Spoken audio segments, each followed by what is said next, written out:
2001 सालच्या बांगलादेशातल्या निवडणुकीनंतर बांगलादेश नॅशनल पार्टी म्हणजेच BNP आणि इस्लामिक जमात यांच्यात आघाडीचं सरकार आलं आणि भारतासाठी एक मोठा धोका तयार झाला. कारण या सरकारने सत्तेत येता सीमेला लागून असलेल्या भारतातल्या पूर्वोत्तर राज्यात जे सरकारविरोधी दहशतवादी गट सक्रिय होते त्यांना स्वतःच्या भूमीवरून ऑपरेशन्स राबवण्याची परवानगी दिली. नागालँड, मणिपूर या राज्यांमध्ये केंद्र सरकारच्या विरोधात फुटीरतावादी गट होते आणि बांगलादेशची मदत मिळायला लागल्यानंतर या समूहांची ताकद एवढी वाढली की थेट दिल्लीतही त्याचे हादरे बसायला लागले. 2006ला या आघाडीची सत्ता गेल्यानंतर मात्र हसीना शेख यांची आवामी लीग सत्तेत आली आणि हे सगळे फुटीरतावादी गट मोडून काढलेच, शिवाय इस्लामिक जमात आणि BNPचेही सरकारविरोधी गट गुंडाळून टाकले. भारताच्या राष्ट्रीय सुरक्षेला जो धोका तयार झाला होता त्याची दखल हसीना शेख यांनी घेतली आणि नवी दिल्लीला अपेक्षित होती तीच भूमिका राबवली.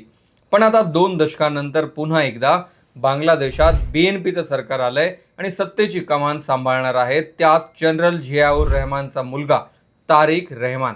हा सत्ताबदल भारतासाठी किती महत्त्वाचा आहे आणि या पक्षासोबत भारताचे संबंध कसे राहिलेत त्याचीच माहिती मी या व्हिडिओत देणार आहे.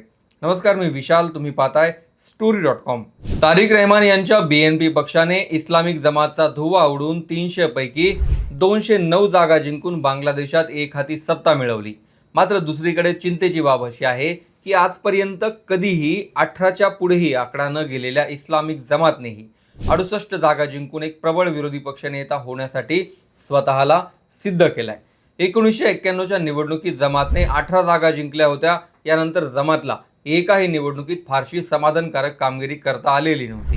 निकालानंतर पंतप्रधान नरेंद्र मोदी यांनी एक्सवरून BNPचं अभिनंदन केलं, ज्याला प्रतिसाद देत BNPने मोदींचे आभार मानले.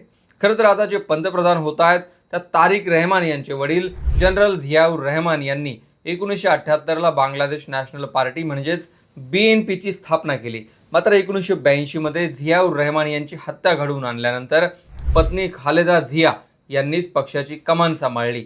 मात्र गेल्या वर्षी खालेदा झिया यांचं निधन झाल्यानंतर त्यांचा 60 वर्षीय मुलगा तारिक रहमान यांनी लंडनमधून पक्षाची सूत्र हातात घेतली.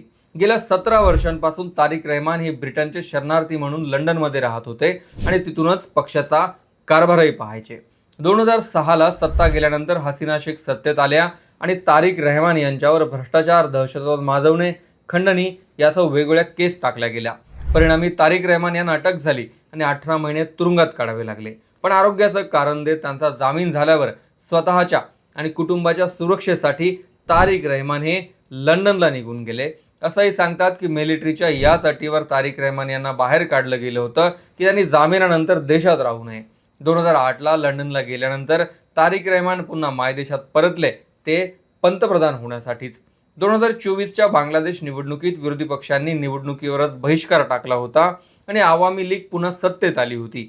पण हसीना शेख यांचा विरोधकांनी तख्तापलट केला आणि त्यांना भारतात शरण घ्यावी लागली. सध्या हसीना शेख या भारतात शरणार्थी म्हणून राहत आहेत.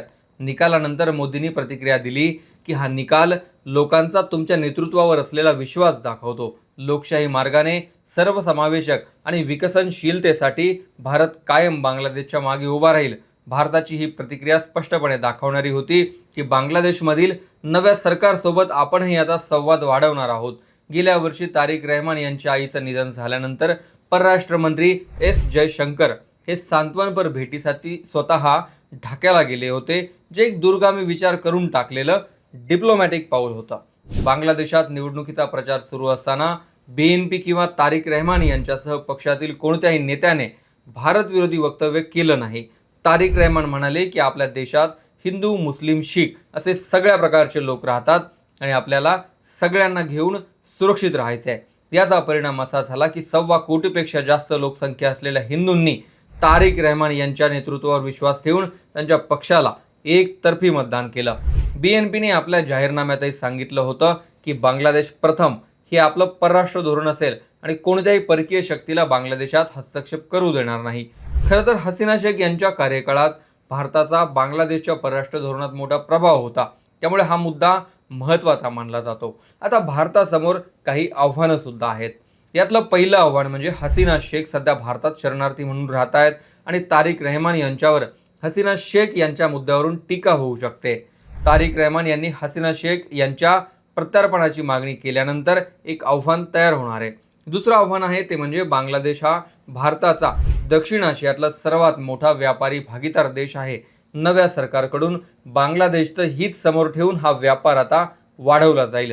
भारतासमोरचं तिसरं आव्हान आहे की BNPच्या गेल्या वेळच्या सरकारमध्ये सुरक्षेविषयी ज्या चिंता तयार झाल्या होत्या त्या यावेळी पुन्हा होऊ नयेत आणि त्यासाठीच आता संवादही सुरू करण्यात आलाय.